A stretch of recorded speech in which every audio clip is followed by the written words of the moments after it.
بسم اللہ الرحمن الرحیم۔ دوستو السلام علیکم۔ یوٹیوب چینل عبداللہ برادرز پر خوش آمدید۔ دوستو اگر آپ چینل پر نئے ہیں اور آپ نے چینل کو سبسکرائب نہیں کیا تو اسے سبسکرائب کر لیں اور ساتھ موجود بیل کے آئیکن کو دبا لیں تاکہ ہماری ہر آنے والی نئی ویڈیو آپ تک پہنچتی رہے۔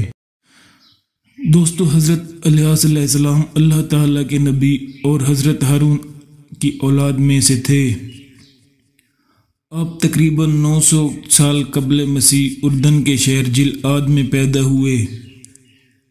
قرآن کریم میں آپ علیہ السلام کا ذکر مبارک دو مقامات پر آیا ہے، ایک سورہ انعام میں جہاں دیگر انبیاء علیہ السلام کے ساتھ آپ کا اسم گرامی بھی مذکور ہے، دوسرا سورہ صافات میں جہاں نہایت اختصار کے ساتھ آپ کی دعوت، تبلیغ اور وعظ نصیحت کا ذکر ہے۔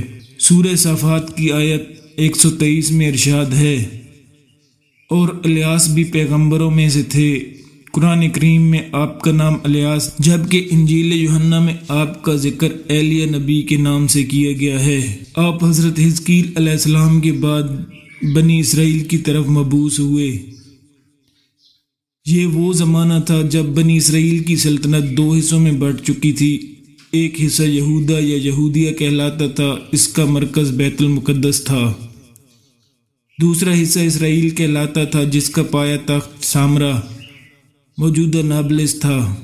اس وقت اسرائیل میں جو بادشاہ حکمراں تھا اس کا نام بائبل میں اخیاب اور عربی تاریخ میں عجب یا اخب مذکور ہے۔ اس کی بیوی ایزابل بال نامی بت کی پرستار تھی اور اس نے بال کے نام پر ایک بہت بڑی قربان گاہ تعمیر کر کے بنی اسرائیل کو بت پرستی کی راہ پر لگا دیا تھا۔ حضرت الیاس علیہ السلام کو اللہ تعالیٰ کی طرف سے حکم ہوا کہ وہ اس خطے میں جا کر توحید کی تعلیم دیں اور اسرائیلیوں کو بت پرستی سے روکیں۔ مورخین اور مفسرین اس بات پر متفق ہیں کہ حضرت الیاس علیہ السلام کو ملک شام کے یہودیوں اور اسرائیلیوں کو توحید کی دعوت دینے کے لیے بھیجا گیا تاکہ کفر، شرک اور بت پرستی میں غرق قوم کو راست پر لایا جا سکے۔ بال بت یہودیوں اور اسرائیلیوں کا سب سے بڑا اور مشہور دیوتا تھا۔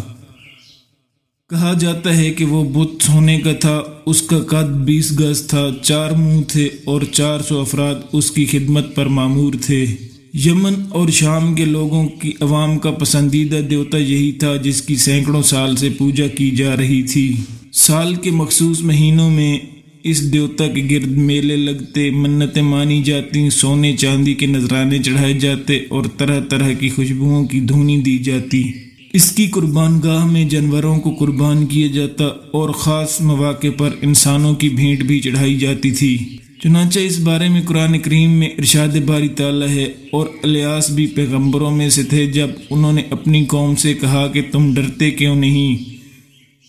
کیا تم بال کو پکارتے ہو اور اسے پوجتے ہو اور سب سے بہتر پیدا کرنے والے کو چھوڑ دیتے ہو، یعنی اللہ کو جو تمہارا اور تمہارے اگلے باپ دادا کا پروردگار ہے؟ تو ان لوگوں نے ان کو جھٹلا دیا، سو وہ دوزخ میں حاضر کیے جائیں گے۔ ہاں، اللہ کے خاص بندے مبتلا عذاب نہیں ہوں گے۔ حضرت الیاس علیہ السلام نے ملک شام کے سب سے مشہور شہر بالبک کو رشد و ہدایت کا مرکز بنایا۔ اس کی وجہ یہ تھی کہ بال دیوتا کا بت اسی شہر میں تھا اور یہ بت پرستی، ستارہ پرستی اور کفر و شرک کا سب سے بڑا اور قدیم مرکز تھا۔ حضرت الیاس علیہ السلام نے اس کفرستان سے وعظ و نصیحت کا آغاز کیا۔ حضرت الیاس علیہ السلام نے اسرائیل کے بادشاہ اخیاب اور اس کی رعایا کو بال نامی بت کی پرستش سے روکا اور انہیں توحید کی دعوت دی، مگر 1-2 افراد کے سوا کسی نے بھی آپ کی بات نہیں مانی، بلکہ آپ کو طرح طرح سے پریشان کرنے لگے، یہاں تک کہ اخیاب اور اس کی بیوی ایزابل نے آپ کو شہید کرنے کے بھی منصوبے بنائے، جس پر آپ نے ایک دور افتادہ غار میں پناہ لی۔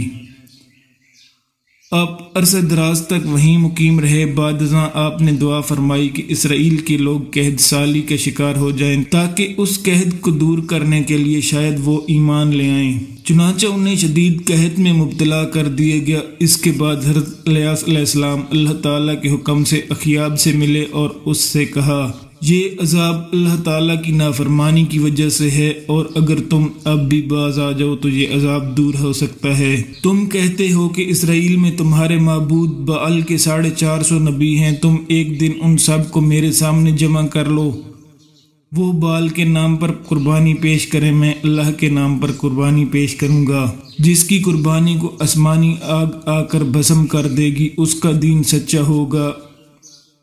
سب نے اس تجویز کو خوشی خوشی مان لیا، چنانچہ کوہ کرمل کے مقام پر یہ اجتماع ہوا۔ بعل کے جھوٹے نبیوں نے اپنی قربانی پیش کی اور صبح سے دوپہر تک بعل سے التجائیں کرتے رہے، مگر کوئی جواب نہ آیا۔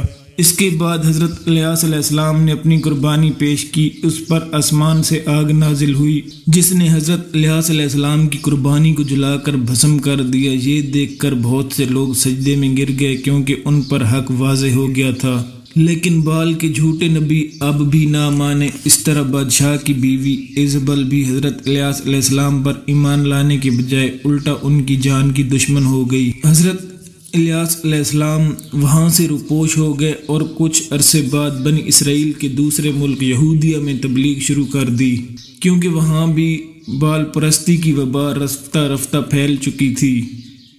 وہاں کے بادشاہ نے بھی آپ کی بات نہ سنی، یہاں تک کہ وہ حضرت الیاس علیہ السلام کی پیشن گوئی کے مطابق تباہ و برباد ہو گیا۔ اب چند سال بعد دوبارہ اسرائیل تشریف لائے اور بادشاہ کو راہ راست پر لانے کی کوشش کی، مگر وہ اپنی بدعمالیوں میں مبتلا رہا، یہاں تک کہ انہیں بیرونی حملوں اور مہلک بیماریوں کا شکار بنا دیا گیا۔ اس کے بعد اللہ تعالیٰ نے اپنے نبی کو واپس بلا لیا۔ حضرت الیاس علیہ السلام زندہ ہیں یا وفات پا چکے ہیں؟ مورخین اور مفسرین کے درمیان یہ مسئلہ اب بھی زیر بحث ہے۔ تفسیر مظہری میں علامہ بغوی کے حوالے سے جو طویل روایت بیان کی گئی ہے، اس میں یہ بھی مذکور ہے کہ حضرت الیاس علیہ السلام کو ایک آچھی گھوڑے پر سوار کر کے آسمان کی طرف اٹھا لیا گیا تھا اور وہ حضرت عیسیٰ علیہ السلام کی طرح زندہ ہیں۔